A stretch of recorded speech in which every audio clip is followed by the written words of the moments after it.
I'm at Los Burros Campground, somewhere in Arizona, near Vernon, Arizona.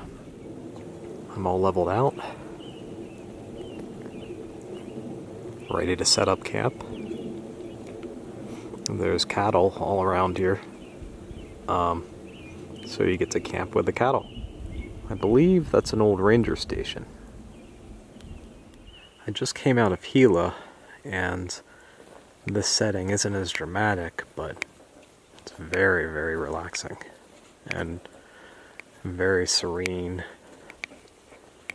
It's clean.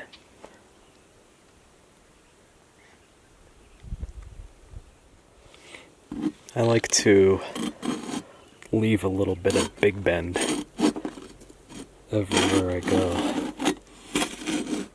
It's, what day is it, man? Saturday morning, June 2nd, I think, in Sitgreaves National Forest in Arizona. I chose this location because it was about 3 hours from, well, it was equidistant between Silver City and Sedona, which is where I'm heading. Probably spend the weekend here. It's a beautiful place. Once again, just by wandering into some random section of National Forest, I find a setting that I really dig. So, yeah. About to make coffee, have some cereal. It's in the mid-50s, so it's kind of cool this morning. But the sky is crystal clear, so I'm probably going to go for a hike after breakfast.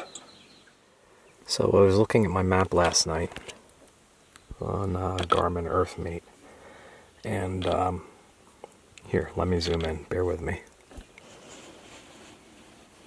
I am here at Los Burros Ranger Office Campground, and then right up the road here, a mile or so away, is Lake Mountain. And I thought that looked really interesting because it's a mountain that's bowl-shaped with a lake at the top. What are the chances that that's awesome? So I think that is where I'm going to hike to today after breakfast. I think I see a coyote. Do you see it?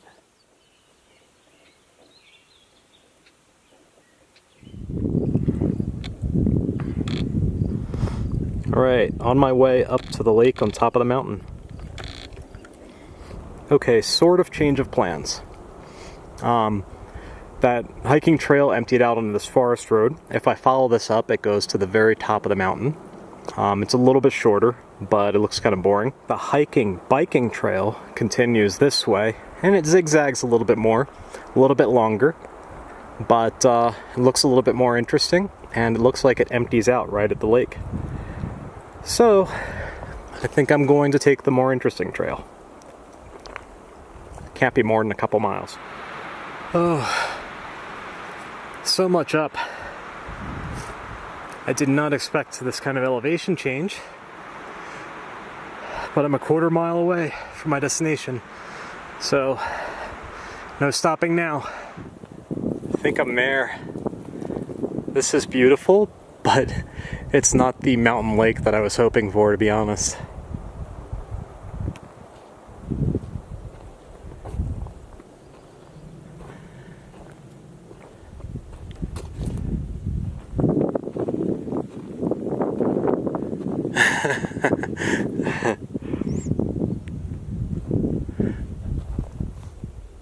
Well, there goes the refreshing dip that I wanted to take. This sign's hard to read, it's a little bit faded, but it says Lake Mountain Lake. The Lake Mountain Lookout. I did not know this was up here, but this meets up with the 2-track that I passed up on the other side of the lake. So, you're in the middle of the Springerville volcanic field, and people don't realize all these hills are volcanoes, but this one blew, and so all the rocks around the leg of the tower here are bombs, and this is just some of the bombs that I can bring up here to show folks that they're not by no means geode. Anyway, this is Springerville over here, Lakeside Shoal over here, McNary, Vernon, and this is Lake Mountain. So all the black dots are volcanoes.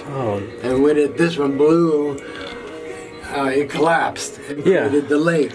And so, turn of this century, people would come up from Vernon here and go swimming because there's lots of water. Yeah. But over the years, we've gotten into it. I've been here 23 years, and only twice I've seen water from shore to shore. How long have you been doing this?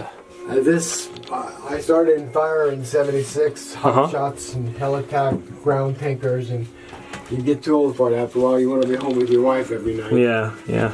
So, '86, I started in California on the Tahoe, in the El Dorado, Placerville, Lake Tahoe area. Those jobs, you start in the 1st of June, about Thanksgiving, you call home and say, honey, have the kids grown up yet? Too long of a season, you know. When this one opened up, I jumped on it because my wife could come up, she could stay in the cabin. Yeah. Nobody bothers her. This is all business up here.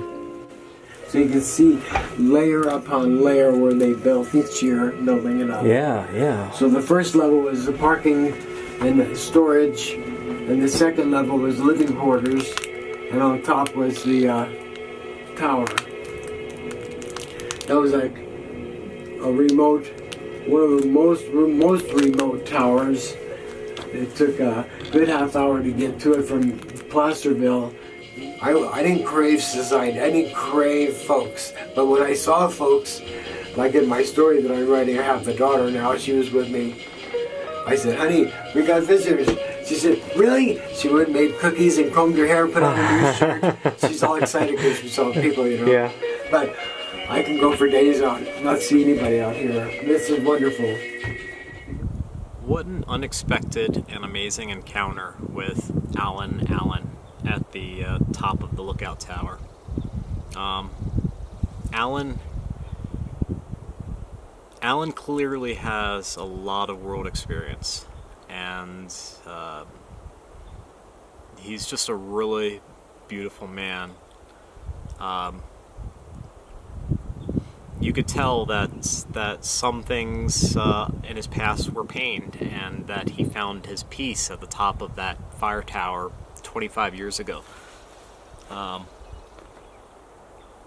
inspired by him because he's clearly a student of life, and I admire that. Alan gave me these to take with me, and he made these on Adobe Illustrator, and they're just absolutely brilliant. The man has a lot of artistic talent, and it's cool that he lives at that tower during the summer and has a chance to really exercise it. I imagine he gets a ton of inspiration up there.